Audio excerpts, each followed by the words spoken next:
Hello, magandang umaga po sa inyong lahat. Ito po ang inyong favorite American colony traitor na si Sas Rogando Sasot at binabati ko po kayo ng isang revolusyonaryo at mapagpalayang araw sa inyong lahat. Ayan, ako ba inyong naririnig ng maayos? Kung ako ay inyong naririnig ng maayos, pakisabi lamang po sa comment section nang masimulan na po natin ang budget hearing ng Kongreso at ng Senado. Ayan. Kamusta mga taga Singapore? Shout out po sa inyong lahat. At medyo mabagal ang ating comment section ngayon. Ayan. Hello? Ayan, handa na ba kayo sa budget hearing ng Senado at Kongreso? Hello po sa mga taga-Qatar at hello sa mga taga Davao del Norte, Australia at Hong Kong, mga domestic helpers sa Hong Kong. Kamusta po kayo? Kung kayo ay concerned, kayo mga domestic helper sa Hong Kong, kung concerned kayo kung paano ginagastos ang bilyong-bilyong salapi na pinapadala ninyo as remittance sa Pilipinas, i-share nyo lamang ang live na ito para marinig ito ng mga kapwa ninyo domestic helper na nagpapakapagod magkuskus ng banyo at mag-alaga ng anak ng iba. Ngayon, kung wala naman kayong pakialam kung paano ginagastos ng Senado at Kongreso ang mga salapi ninyo, huwag ninyo itong i-share. Pwede naman yan. Meron tayong freedom of choice. Hello po sa mga taga Butuan City, mga taga Pampanga, mga Tarlac, taga Pasay, ayan, at mga taga Dubai, taga New Zealand, ayan, mga taga Marikina, ang lugar ng right side of history ni Kimbo, mga taga Panabo, Davao del Norte, taga Canada, taga Pangasinan, taga Hong Kong, taga Taguig City, taga Cebu. I-share nyo po itong live budget hearing ng Senado at Kongreso.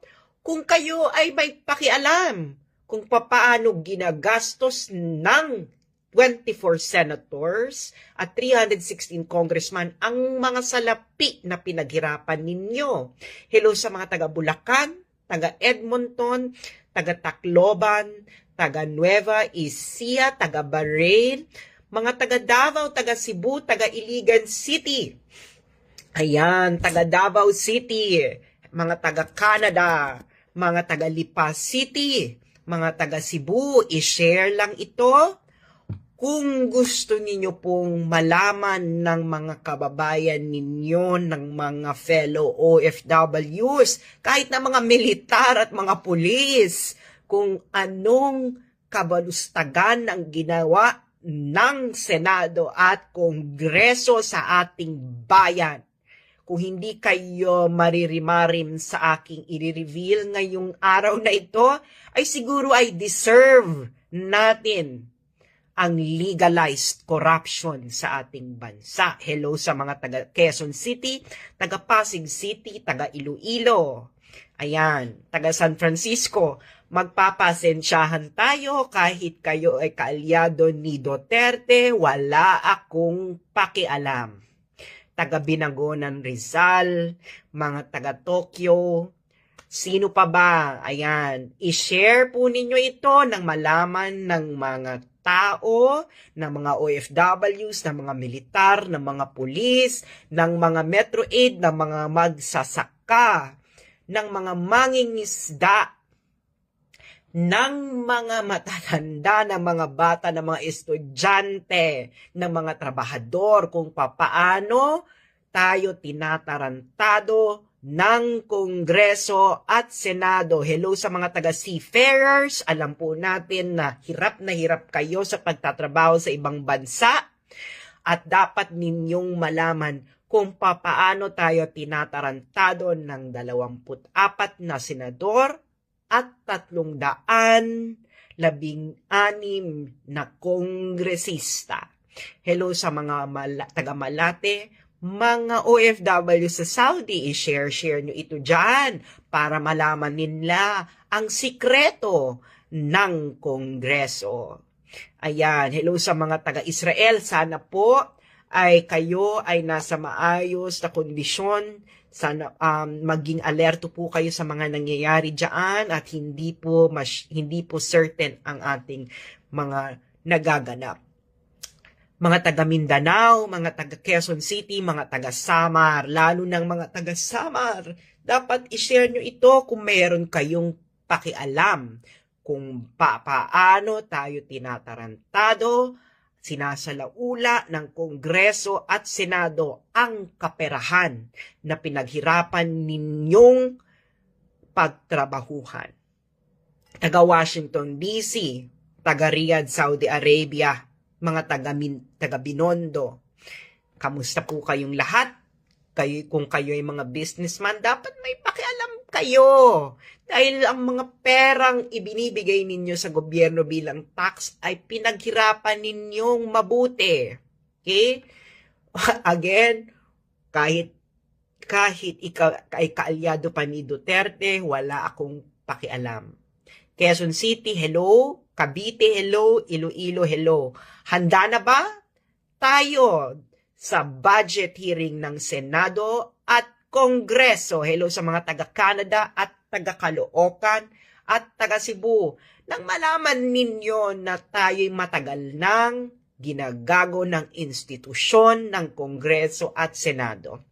Hello sa mga taga-Camarines Norte, taga-dyan po kami sa Camarines Norte, Bicol.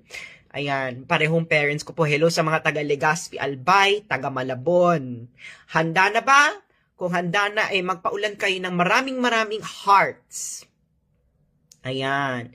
Hello ta mga taga-Gumaka, Quezon. Ayan. Okay. Siguro naman ay handa na tayo sa ating budget hearing ng Senado at Kongreso.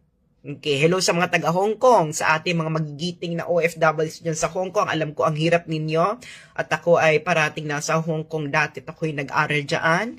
Hello sa mga nasa Taiwan. Kamusta mga Pilipino sa Taiwan? Ang libo po nating mga nasa Taiwan. Sana po ang live nito ay panoorin ninyo at malapit na ang day off ng mga OFWs. Panoorin nyo ito sa Hong Kong at sa Taiwan, di ba nag-gather kayo tuwing weekend na. Halina't pag-usapan natin ang papaano tayo tinatarantado ng Kongreso at Senado kung papaano nila tinatrato ang ating salapi. Okay. Hello sa mga taga-Singapore at Taiwan. Okay. Sisimulan na natin ang budget hearing ng Senado at Kongreso kasi wala po silang budget hearing, walang gumigisa sa kanila dahil paano naman sila gigisahin? Sila rin ang mag-a-approve ng kanilang budget. Hello mga taga-Macau at taga-Bulacan. Okay. Sa mga nakaraang araw, mga kababayan, ang sinabi ng alam nyo naman na aking ni-reveal na meron silang confidential fund. Okay? Na ito ay classified as extraordinary fund. At nakita nyo naman na naglabas ng mga depensa ang Senado at Kongreso. Sinabi nila wala raw silang confidential fund, meron lang silang extraordinary fund, at sila raw ay auditable. Tingnan natin mga kababayan kung pagbabasihan natin ang facts, kung sila ay nagsasabi ng totoo or kung sila ay nananarantado. Ang title po ng budget hearing na ito ay Philippine House Mafia dahil mafia po ang kanilang ginagawa. Hello po sa inyong lahat. Okay. Meron bang confidential fund ang Senado at Kongreso? Meron. Actually po, mas malala po ang pera na ginagastos ng Senado at Kongreso. Bakit? dahil hindi lamang po ito hindi lang po ito confidential, kundi classified din. At malalaman ninyo po kung anong ibig sabihin yan.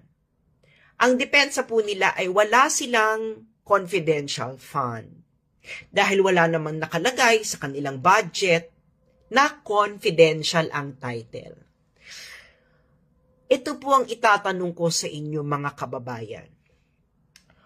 Kung ang pera ay hindi nakalagay confidential, pero ang auditing at liquidation ng perang yan ay parang auditing at liquidation ng confidential fund, hindi ba yan confidential fund? Tama o mali? Sabihin nyo kung mali or tama ang aking itinuran. Uulitin ko ang tanong. Sinasabi nila na wala silang confidential fund dahil walang nakalagay sa budget nila na confidential. Pero kung ang budget nila, ang auditing ay parang confidential fund, ang budget ba na yun ay confidential or hindi confidential? Hindi ba madalas nating sinasabi ninyo na you cannot do indirectly what you cannot do directly? Tama, wala kayong confidential fund directly, but indirectly, meron kayo. Kaya meron kayong confidential fund. Pero may mas malala dyan, mga kababayan. Narinig nyo na ba ang classified fund? Sabihin nyo kung narinig nyo na ang classified fund. Oh, di ba? Siyempre, ang classified fund may classified auditing. Sabihin nyo lang kung narinig nyo na yes or no lang naman yan. Yes or no. At share ito para maraming makaalam kung ang tungkol sa classified fund. Yan, hindi pa. Okay. Hindi alam ni Kai. Sabi ni Kai, ano yung classified fund? O hindi rin alam ni Eda. Kaya i-share nyo ito dahil maraming hindi nakakaalam sa classified fund. Ano ba ang pagkakaiba ng Sabi sa military na yung classified fund. Actually, yung sa military, confidential fund lang yun. Ito classified fund. Ano bang pagkakaiba ng salitang confidential at classified? Okay. Eto, dito tayo. Papabasa ko sa inyo ha. Okay. Ang confidential is the lowest category of classified information. Confidential, lowest category. So, ang classified, okay, mas mataas ito sa confidential. Okay. Ngayon, papaano ko na masasabi na ang pondo ng Senado at Gobyerno, ng Senado at Kongreso ay classified?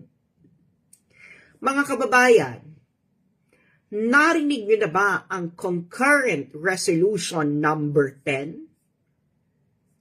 Concurrent Resolution number 10 na pinasa noong 2011 at 2012 ng Senado at Kongreso. Narinig niyo na ba? Alam niyo ba yung Concurrent Resolution number 10 na pinasa noong 2011 at 2012. Hello sa mga taga Zamboanga del Sur. Sabihin nyo lang kung yes or no. Yan, yes or no. Concurrent resolution ng Senado at Kongreso noong 2011-2012. Narinig nyo na ba yan? Hello sa mga taga Nueva Ecija. Naku, wala pang nagsasabing narinig na nila or hindi pa. Ayan. No, sabi ni Katamko, hindi pa. Okay. Eto po. Noong 2011 at 2012, again, Wala akong pakialam kahit kaalyado ka pa ni Duterte. Or, nung 2011, nagpasa ng resolution sa Senado. Naghain ng resolution sa Senado si Senador Panfilo Lacson. At ang resolution na ito ay pinasa ng Senado at Kongreso. Kaya nga siya concurrent resolution. Okay? Concurrent resolution number 10. Okay? Ito ay noong 15th Congress. Okay? Alam niyo po ba kung tungkol saan ang concurrent resolution na ito? Babasahin ko sa inyo ang title, ha? Concurrent resolution. Papakita ko na rin para sabayan niyo ako magbasa. Ito ang resolution. Okay. Concurrent resolution number 10, Republic of the Philippines, Congress of the Philippines, 15th Congress. Second regular session, concurrent resolution number 10. Babasahin natin. Concurrent resolution maintaining the prevailing system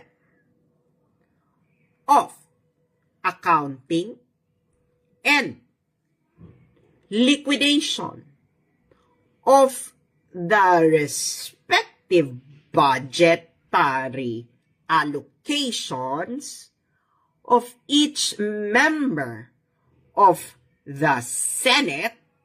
Remember, each member of the Senate and the House of Representatives as classified. Naintindihan niyo yon, mga kababayan?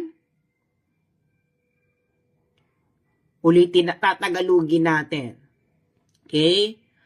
Ang concurrent resolution number 10 na ito ay pinapanatili ang pangkasalukuyang sistema ng accounting at liquidation ng budget na natatanggap ng bawat miyembro ng Senado at House of Representatives bilang classified. Nagegetsin nyo? Classified.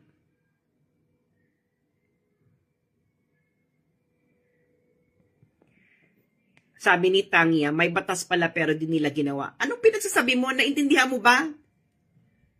Classified ang accounting at liquidation ng budgetary allocation ng bawat miyembro ng Senado at Kongreso. Anong ibig sabihin yan? Ito ang papaano, ganito lang ino-audit. Okay? Dito pa rin tayo sa resolution. Ganito lang ang auditing yan. The Commission on Audit has consistently allowed the current system liquidation by way of certification. Pipirmahan lang ito ng bawat senador at bawat miyembro ng House of Representatives na ang pera na kanilang ibinigay sa kanila, sa bawat isa sa kanila, ng miyembro ng Kongreso ay gagamitin nila sa maintenance and other operating expenses. Yun lamang ang kanilang kailangan. Sandali lang, may kumakatok. No. Sandali lang, ha? May kumakatok.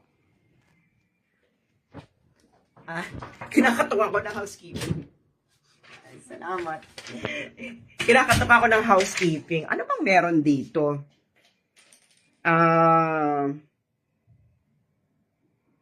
Wala. House rules lang pala. Anyway, so ulitin natin.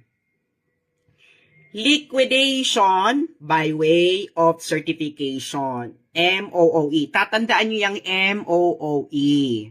So ngayon, ang sabi nila is system of accounting and liquidation of the respective budgetary allocation of each member of the Senate and the House of Representatives ay classified.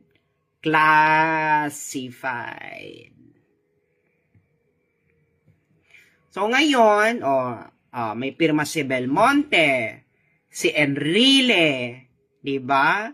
Pinasan nila ito 2011 at 2012. Kaya nga noong 2013, may balita ang Philippine Star. Senate barred COA from fund scrutiny. 'Di ba? Sabi nila, matagal na itong problema from the utilization of public funds to the exact number of people on the payroll of each lawmaker. Congress has kept auditors in the dark. Kung ang auditing ng budget allocation, tatanong ko uli sa inyo ha, kung ang auditing ng budget allocation ng bawat senador at miyembro ng House of Representatives ay classified, ano ang pondo nila? Di classified. Liquidation by certification lamang ang kailangan nila para sabihin na ang MOOE nila ay ginamit sa MOOE. Ibig sabihin po ng liquidation by certification is pag ibinigay mo sa akin ang pera, sabihin natin binigyan mo ko ng 100 million, kailangan ko lang gumawa ng kasulatan na yung 100 million na yon ay ginamit ko sa MOOE. Diba? MOOE. Okay. So, kaya, yung mga nagsasabi dyan, bakit ako humingi ng audit report? Dahil alam ko na po ang sagot. Dahil po hindi kayo ma-audit individually. Dahil kayo ay nagpasa ng resolution na classified ang auditing at liquidation ng budgetary allocation sa bawat miyembro ng Senado at Kongreso. Kailangan nyo lang ng liquidation by certification. Hindi kayo makakapag-produce sa amin ng mga resibo at kung ano-ano pa dahil hindi naman kayo required. At sinong gumawa ng batas na ito? Kayo rin, ang Kongreso at Senado. Kayo ang naghirang na ang pondo ninyo ay classified. Huwag nyo kaming bula-bulahin na hindi classified. Para sabihin nyo na hindi classified, edi i-repeal ninyo ang concurrent resolution number 10 noong 2011. Kaya hindi kayo masuscrutinize isa-isa. Dahil nga classified Yaan, kayo mismo ang nagpasa niyan na classified ang information na yan. Kaya, ang ibinibigay nyo lang, pinapakita nyo lang sa mga tao ay yung general itemization. Ipapakita ko sa inyo kung anong itsura ng general itemization. Okay? Available lang kasi sa website ng COA ay 2020. Okay. So ito po ang general, ganito itsura ng general itemization. Okay. Ganyan lang basic salary, chairmanship allocation, foreign travel, contractual consultant, consultative local travel, communication, representation. 'Di ba? Public Affairs Fund, Central Office Staff, other MOOE. And then that's it. Pero yung auditing, okay, ang auditing, Wala. Hindi namin alam. Okay? Kasi ang auditing po guys, sa mga nakakaalam, alam ito ng mga nagtatrabaho sa kumpanya, mga nagtatrabaho sa mga kawani ng gobyerno, halimbawa DepEd, DSWD, at iba pa, kahit mga militar, alam to. Ang auditing po, stricto po ito. Hindi lamang po ito resibo. Kailangan ipakita mo na matindi ang auditing. Kailangan papakita mo na necessary na bilhin nga ito. Na paano yung mga binili noon pa? Anong gagawin doon? Paano siya i-dispose? So, can you imagine guys? Bibigyan mo ko, okay, ng MOOE. Sabihin natin, bibigyan mo ko ng 6 million per year. Gagawa lang ako ng kasulatan. Naggagastusin ko yan sa MOOE. Wala na. Hindi ko na kailangan magpakita ng resibo. Hindi na ako kailangan i-audit ng COA. Hindi na ako pwedeng busisiin ng COA na ang paggamit ko ng perang inalat sa akin ay hindi pagwawaldas. Walang ganong nangyayari sa Kongreso at Senado. Ang pera, pag ibinigay sa kanila, kanila na yon.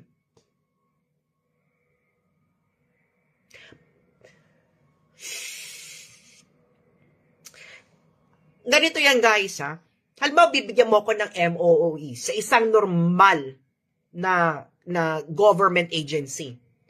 Pag ako ay bumili ng laptop, ng computer, gamit ang pera ng gobyerno, kaninong property yon?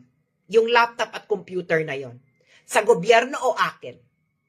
Pakisagot lamang po sa comment section. Pag ako ay bumili ng laptop o computer or upuan na gamit ang pera ng gobyerno, kanino ang property na yon? Sa government, di ba? Ngayon, para malaman natin na kailangan may inventory ang mga binili mo. Na furniture, computer, etc. At pagkatapos ng termino mo, iti-turn over mo ito sa gobyerno. Diba? Wala pong inventory na ginagawa kung ano ang mga binili nila ng bawat isang senador at kongresista na gamit ang pera ng taong bayan. Wala. Kaya hindi natin alam kung itong mga bawat senador na to ay kongresista ay tinurn over nila sa gobyerno ang mga binili nila gamit ang pera ninyo. Wala rin pong efficiency. Okay? Wala rin pong yung sinasabi nilang burn rate, yung binabato nila kay Inday, wala rin pong information na ganon ang Senado or Kongreso. Kung binigyan mo sila ng 10 million, pwede nilang gastusin yung 10 million in 1 hour. At hindi mo malalaman. Paano mo nga malalaman? Confidential nga ang kanilang liquidation. Diba? Sa mga kakapapanood pa lang, kaya siya confidential kasi po, ang Kongreso at Senado ay nagpasa ng Concurrent Resolution number 10 na ang liquidation, okay, accounting and liquidation ng budgetary allocation ng bawat miyembro ng Senado at House of Representatives ay classified.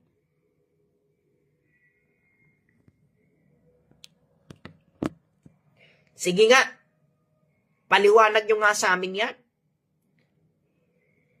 Kaya sinasabi nyo wala kayong confidential fund dahil walang nakalagay na title na confidential doon sa tabi ng salapi. Pero ang auditing at liquidation ng pondo ninyo ay classified according to Senate Concurrent Resolution number 10. So, kung ang pondo ay liquidated, ang accounting at liquidation ng pondo ay classified, anong klaseng pondo yon? Hindi ba classified? So, ang pondo ninyo ay classified funds. Tama? Tama, mali. Ngayon, papakita ko sa inyo sa 2023 kung magkano ang halaga. Okay? Kung magkano ang halaga ng tinatawag nating MOOE. Okay? MOOE. Na classified ang liquidation at accounting. Ibig sabihin, hindi natin alam kung ang paggasta ba nila ng pera ay nasa tama o mali. Kung necessary ba yung binili nila. Kasi bahala ka na eh. Kung paano mo gagastusin yan eh. Basta bigyan mo lang ko ng kasulatan na ginastos mo yan sa MOOE. Yan lang ang requirement nila diyan sa Kongreso at Senado. So sa taong 2023, magkano yung pera na ibinibigay, na parang itinatapon lang natin sa Kongreso? Okay? Tinatapon lang natin. At hindi natin malalaman kung paano nila eksakto, detalyado, with resibo, sentimo after sentimo na ginagastos ng bawat isang senador at congressman. Ito ang sa Congress ha, sa Congress. 15.2 billion. Okay? Yan ang kanilang total maintenance and other operating expenses, yung MOOE. Sa mga nagtataka po kung bakit ito po nakasulat in million, kasi po ang kanya pong representation ay dapat in 1,000 pesos. So imumultiply nyo po yung number na yan, okay? Imumultiply nyo po yung number na yan by 1,000. So 15.2 billion. 15.2 billion ang classified. Classified ang liquidation at accounting. 15.2 billion. Hindi na po natin malalaman yan kung paano nila ginastos, kung ginastos nila ng tama, may resibo ba, sentimo after sentimo. Yung mga binili ba nila sa pamamagitan ng 15.2 billion na yan ay mati-turn over sa gobyerno? Wala po tayong inventory. May inventory ba ang bawat senador at kongreso kung yung mga binili nila ay mati-turn over nila sa government? 15.2 billion just for 1 year. Kongreso pa lang, ano pa lang yan, House of Representatives. Yes, sabi ni Eleanor, sa isang taon po ba yan? Yes. This is only for 2023. 15.2 billion. Congressman ito. So can you imagine, 3 years ang isang term ng congressman. Okay. So 3 years, sabihin natin na-retain na 15.2 billion, in 3 years, ang Kongreso ay may 45.6 billion. Okay? Na free money na yan. Bahala ka na. Bibigyan mo lang ako ng certification na ginastos mo yan sa MOOE. So, in 3 years, may 45.6 billion. Pag sabihin natin equally, hinati-hati yan sa mga congressman, 316 sila, bawat isa sa kanila merong 144 million. Na certification lang. Certification lang. Na ginastos ko to sa MOE. 144 million for 3 years. E paano kung ilang beses ba nare-re-elect ang congressman? 2, 3? 3. So, kung 3 beses ako mali-elect, $500 million na ako. At ang kailangan ko lang dun sa $500 million na yon, liquidation by certification. Susulat ko lang dito ay ginastos ko po siya sa MOOE. Wala. Hindi nyo to mabubusisi up to the last centimo dahil nga nagpasa ang Kongreso at Senado na ang liquidation at accounting ng kanilang ng budget allocation ng bawat isang senador at Kongreso ay confidential. So wala, hindi natin alam. Pagtitiwalaan na lang natin ang mga congressman na gagamit na hindi nila nanakawin ang 15.2 billion. Tiwala lang. Pagtitiwalaan lang natin sila na hindi nila nanakawin ng 15.2 billion. Wala, hindi natin malalaman eh. Kasi nga confidential eh. Confidential, classified ang accounting at liquidation. At sino ang nagpasa ng patakaran na yan? O di ang mga kongresista at senador? Can you imagine? Ikaw, na gumagamit ng pera ng taong bayan, ikaw rin ang nagbigay ng rule na classified ang accounting at liquidation. So kung ang pera, ang kanyang liquidation at accounting ay classified, therefore, ang pera na yon ay classified. So, mas masahal pa to sa confidential. Lalang confidential fund, nabubusisi ito ng COA. Pero kayo, 2013 pa namin alam, Senate barred COA from fund scrutiny. 2013 pa kayo, Hanggang ngayon po hindi nagbabago ang sistema. Paano nga naman babaguhin ang sistema? Saan ka pupunta? Pupunta ka ng Supreme Court.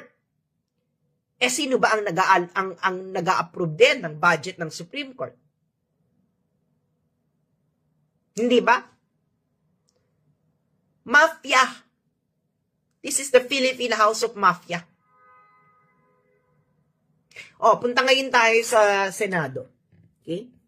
Sa Senado ngayon tayo, magkano ang MOOE ng Senado for 2023? Again, ang MOOE po ay classified ang budget allocation ng bawat isang senador at kongresista.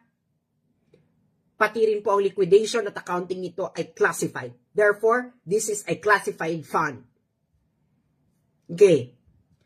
So ngayon sa Senado, maliit lang naman, no? Sa Senado, dahil 24 lang naman sila.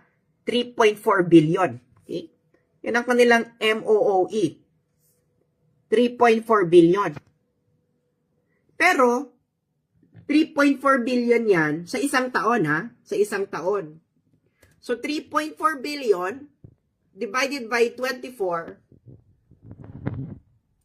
So, sa isang taon, ang isang senador, okay, kung hahatiin ng equally ang 3.4 billion, ay merong 140 million per year. Okay. Per year yan. 6 years ang senador. So, in 6 years, pwedeng makakuha ang isang senador ng 800 million sa isang term niya, 6 years. Kung dalawang term ka, kasi ang senador nare-re-elect for a second term, so kung naka 2 term ka, pwede kang umabot ng 1 billion. Na ang perang ibibigay sa'yo ng taong bayan na 1 billion, certification mo lang ang kailangan na ginastos mo yan sa MOOE. Hindi ba katarantaduhan yan? Tapos, itong mga party list na feeling mo sila na ang pinakamalinis sa mundo, tangina mo, Raul Manuel. Paano mo ito ipapaliwanag sa mga kabataan? Na ikaw, pwede kang bigyan ng 10 million sa Kongreso at isi-certify mo lang na yung 10 million na yon ay gagastusin mo sa MOOE. Sige nga, Raul Manuel, paliwanag mo nga yun sa mga kabataan, putang ina mo. Ano? Sige nga. Kayo dyan sa Kabataan Party List. Kunwari para kabataan, you are corrupting the youth. You are not telling the youth the truth. Na kayo, Kabataan Party List, party kayo ng Philippine House Mafia. Sige nga, Kabataan Party List, i-release ninyo ang resibo. Lahat. I-release ninyo ang inventory ng mga binili ninyo sa pamamagitan ng pera ng taong bayan. At tingnan natin kung merong proper turnover. Diba? At ang binili mo ay pera, gamit mo ay pera ng gobyerno, sa gobyerno yan. Hindi yan sa inyo. Ang pera lang na para sa inyo ay inyong salary.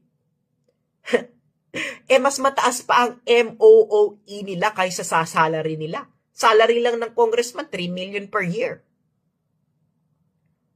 Ang MOOE nila sa isang taon, umaabot ng mga 15 mil. Free money na yun.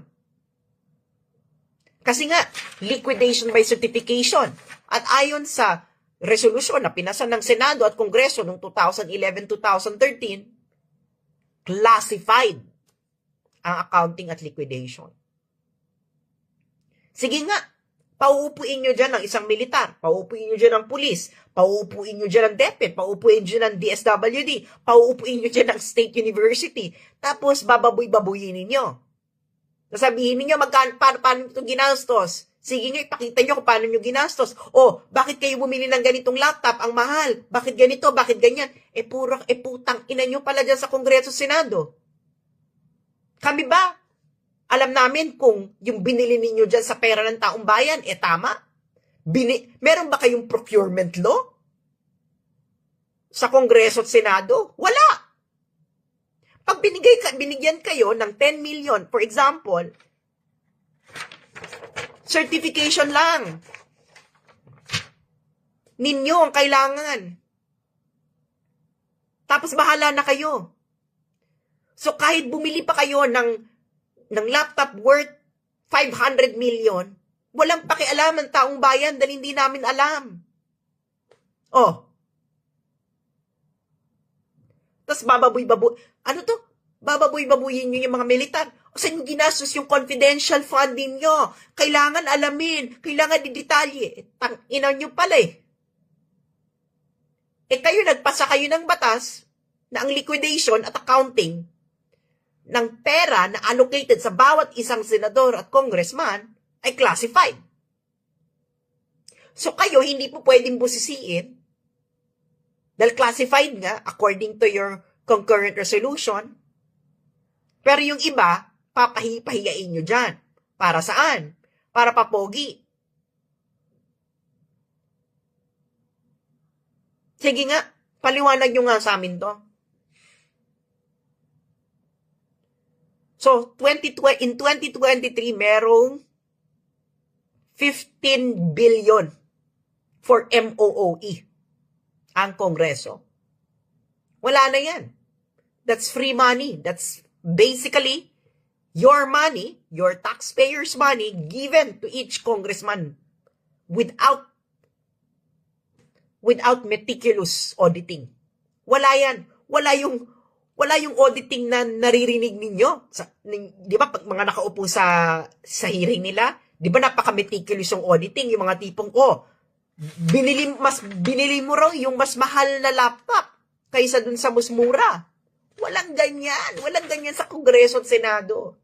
Pwede kang bumili ng 10,000 iMac gamit ang MOOE. Kahit pwede ka namang gumamit lang ng mas mura. Dahil wala ngang inventory. Wala. That's free money. Basically, this is legalized corruption. Walang standard. Okay? Ang bawat senador, pag uupo o kongresista, di ba, unless of course, continuous ng term, bagong office yan. Gastos ninyo. So, ibig sabihin, waldas. Hindi ba dapat ang mas matinong sistema meron ng set na office ang senador? At Bawat senador at bawat kongresista. Estado ang magbabudget niyan. 'Di ba? At hindi ka pahawakin ng MOE. 'Di ba? Magpapasweldo ng staff mo. Gobyerno. Dapat Civil Service Commission. Pero hindi ganyan ang nangyayari. Wala tayong alam. Hindi natin alam kung paano nila ginagastos ang pera ng taong bayan up to the last sentimo.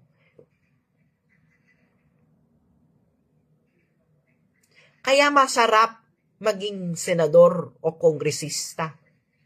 Dahil nga yung MOOE mo, yung allocation sa'yo, ay classified. Diba? Kasama sa mga audit ng COA, performance audit. May performance audit ba ang bawat isang senador o bawat kongresista? Can you imagine, bibigyan ka ng, sabihin na natin sa senador, sa isang taon niya, bibigyan siya ng MOOE na 50 million. And that's maintenance and operating. No? Pero bang performance audit yung mga yan? Na deserve nila na mabigyan ng 50 million per year based on their performance? That's part of an audit. Kaya walang audit yung mga yan. Ginagago lang tayo ng mga yan. Kaya ang pondo nila ay classified. Classified funds. Bakit classified? Kasi ang liquidation at accounting ay classified. Ulitin natin. Diba? Anong basihan ko dito? Ang basihan ko dito ay ang Concurrent Resolution number 10 na pinasa noong 15th Congress. Diba? Ang sabi dito ay classified. Diba? Ang accounting at liquidation ng respective budgetary allocation ng bawat miyembro ng Senado at House of Representatives. Diba? At ano lang sila guys? Liquidation. Diba? Liquidation by way of certification na pinirmahan ng bawat senador, miyembro ng House of Representatives na ang amount na ibinigay sa kanila ay gagamitin sa MOOE. So, hindi kayo audited. Walang auditing. Sige nga, yung mga nagtatrabaho sa corporate world, pwede ba sa inyo yung liquidation by certification lang? Sabihin nyo nga sa akin, yung mga nagtatrabaho dito sa corporate world, yes or no? Pwede ba sa corporate world ang liquidation by certification lang? Diba? Liquidation by certification lang. Pwede ba yon?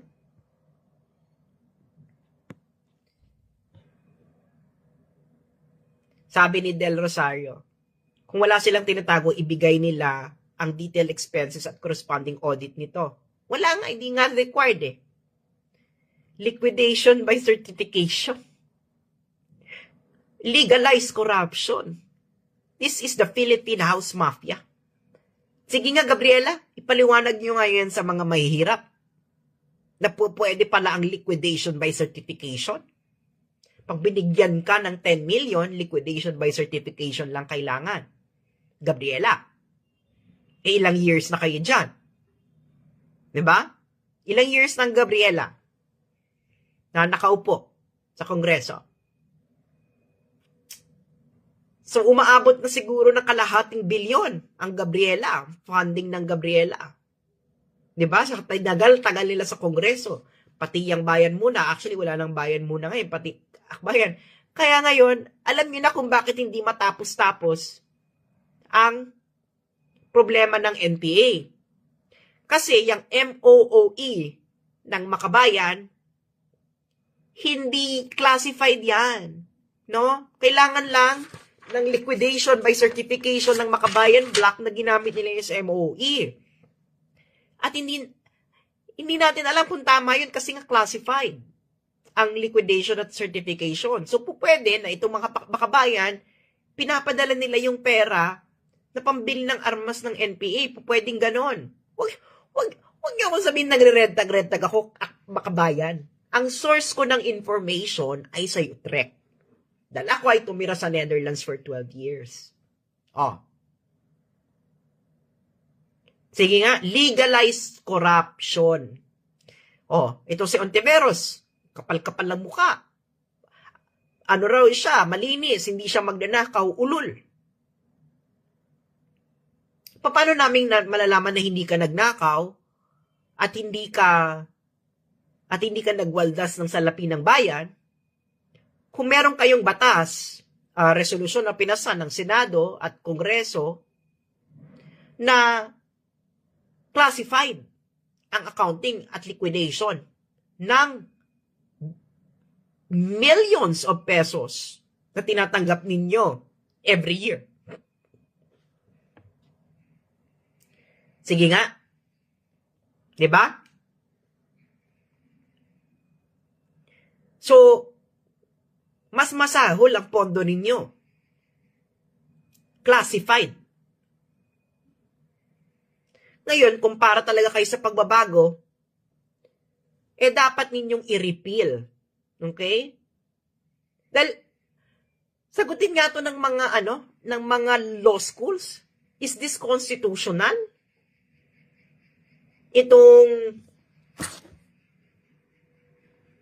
Itong concurrent resolution number 10 na pinasa ng 15th Congress na classified ang liquidation at accounting ng budget ng bawat isang senador at congressman. Tama ba yan?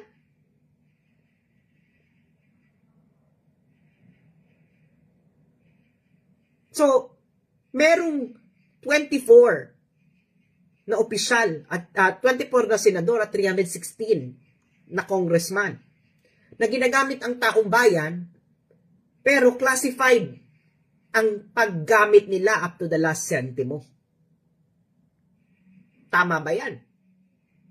This is the Philippine House Mafia. Ngayon, kung okay lang sa inyo yung ganitong sistema, kayong taong bayan, then we deserve corruption. Ngayon, kung hindi okay ito, palitan na to. Palitan tong sistemang to. May ano tong sabi ng Kabataan Party List? Abolish confidential funds. Ulul, mauna kayo dyan. Abolish the classified nature of the liquidation at system of accounting ninyo dyan. Diba? At dapat din na tanggalin na ang liquidation by certification. Dapat palitan na itong mali itong sistemang to maling-mali. Kasi walang inventory kung anong binibili ninyo sa pamamagitan ng perang taong bayan. Wala rin kayong procurement law. Nasakop kayo. Meron ba? Ikaw? Meron ka ba? Raul Manuel, ganda-ganda ng barong mo every time, Mahalang barong.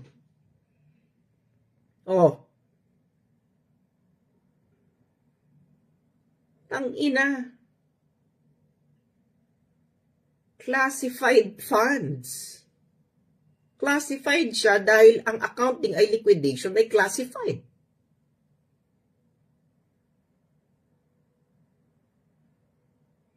Well, kung may concern kayo kung paano ginagamit ng Senado at Kongreso ang pera ninyo, i-share nyo itong video na ito at para malaman ng ibang mamamayan. Pero kung wala, okay lang. Mag-share na lang kayo ng entertainment. Maraming salamat.